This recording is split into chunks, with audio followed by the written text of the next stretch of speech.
Today I'm going to talk about winterizing. We're in the time of year where your camper is going to start freezing. People are always asking me, when should I winterize in the year? Well, number one, if I'm through with the unit, I'm not going to use it anymore, you can go ahead and winterize at any point, because even if it's summer, you're not going to be using it. Winterize it, you're done with it. You don't have to worry about it.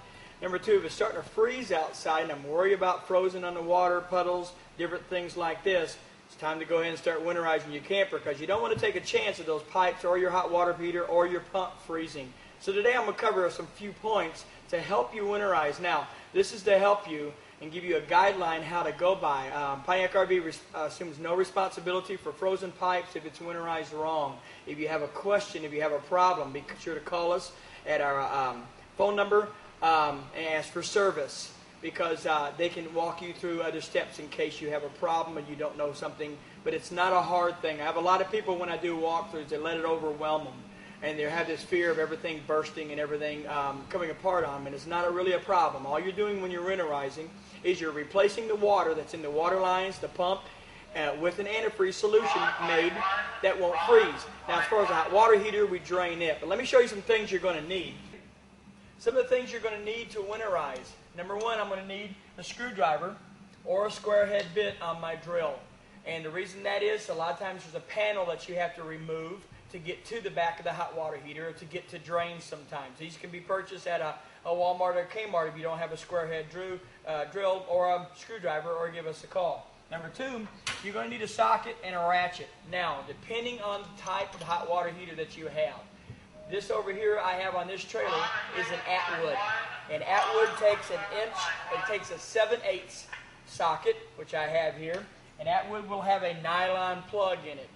If it's a Suburban hot water heater, I will take an 1 1/16 socket, because it has a larger plug and has an anode rod in it. Now, you'll find, and also what I'm going to need at least 2 gallons of antifreeze, and at times I will need a hose with a fitting on it. Now, depending on the camper, if I need that hose in that fitting. Some campers, such as this one, have a hose and a winterizing kit. A lot of them don't. And I'll show you inside where that hooks. Now, when it comes to a hot water heater, basically what I want to do to start my winterizing is I do several things before I ever go in to start pumping out the water and the antifreeze into it. Number one, I drain my tank. Underneath this is a fitting, a plastic that you can turn. Some of them have a little metal knob. Some of them have a plug you take out. Doesn't matter what kind it is, you always open that up and drain your freshwater tank. Now, while my freshwater tank's draining, I want to drain my hot water heater, because I want it empty. When I'm going to winterize my hot water heater, what I'm going to do is I'm going to drain it. When it's empty, it won't freeze. So my plug is always here. Unless it's a Suburban hot water heater, it's in the middle. Remember, the Suburban takes the larger socket. I take my socket on my ratchet, I reach it up in here, I put it on here, put my ratchet on here, turn the plug, let it come out. Now, when it starts to come out, it's going to bubble. It's going to just glug, I guess you could call it, because there's no air getting in. At this point, I'm going to stand back so I don't get soaked. I'm going to open the pop-off valve and the water will shoot out. Now, once that hot water heater is drained, it's done. You don't put antifreeze into it.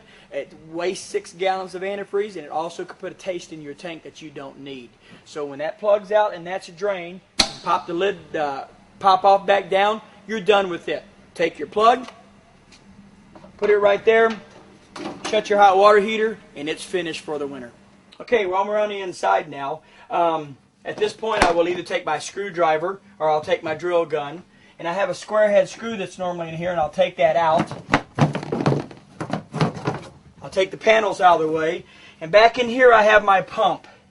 My pump's back in here. And my hot water heater, having removed this one, is back on this side. Now, what I first want to do is, now that I've drained my hot water heater, I want to bypass my hot water heater. There's 2 types of bypasses generally on a hot water heater.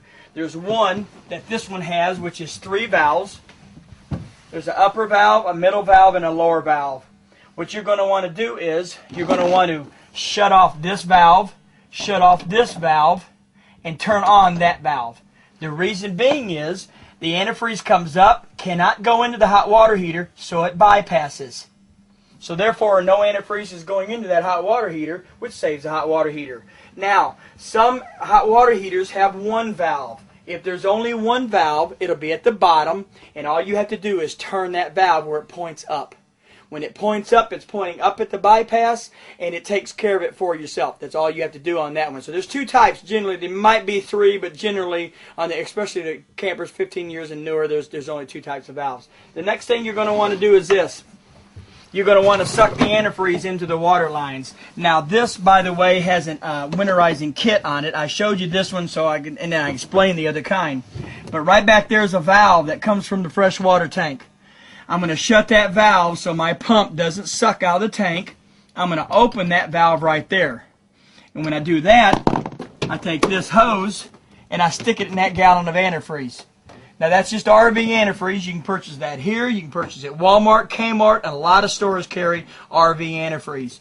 So when I've got it in the hose, I turn my pump on, and then I go through my camper turning on hot water faucet till it turns red, cold water faucet till it turns red.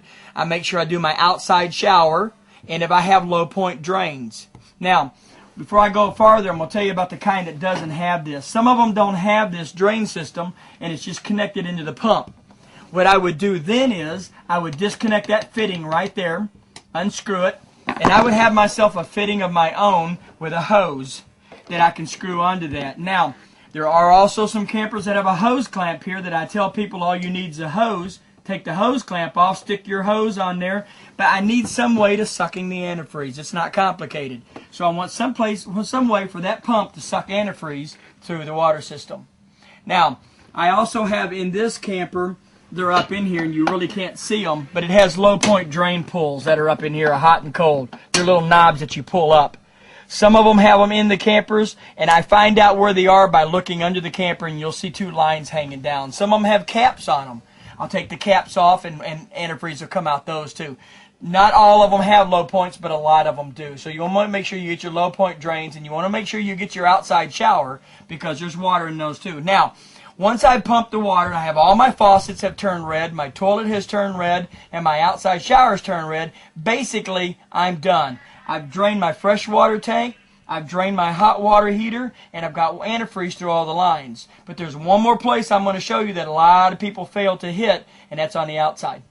Want to make sure also that your black and your gray water tank are empty. Now my black and gray water tank are down here. Make sure my pools are empty, and a lot of people I had a person tell me one time that they put their cap on but they opened their drains. Well, that leaves water still inside here. What I generally do is leave my cap off, shut my drains, and just open them a crack. Shut my other drain, open it just a crack. And then that way if any water gets in my tank, it can seep out. I don't want to leave them open because I don't want an animal crawling up in there if I'm out in the country especially and making a nest or something like that. You don't want that. So, but one other point I want to cover also is I mentioned your outside shower, making sure water antifreeze comes out that. But I want to cover this here at the freshwater inlet. I pull this screen aside, and there's a little white peg inside there. Some of them are white, some of them are black.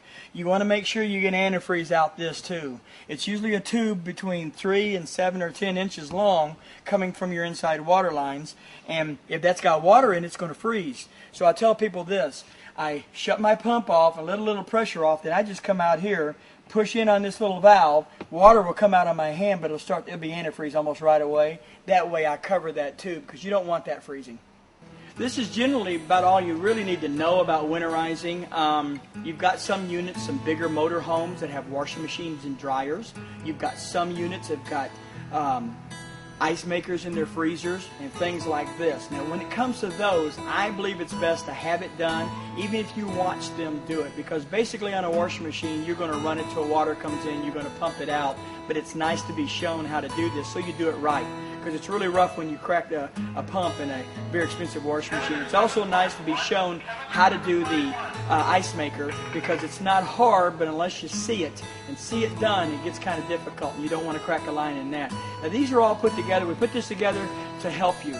Remember, if you have a question, if you don't know, or if you have a problem, give us a call. We assume no responsibility for water lines breaking, and if it's not done right. If it's not done for us, we don't assume responsibility for it. But a lot of people would like to know how to winterize, and like I said, it's not a hard thing to do. It just needs to be done.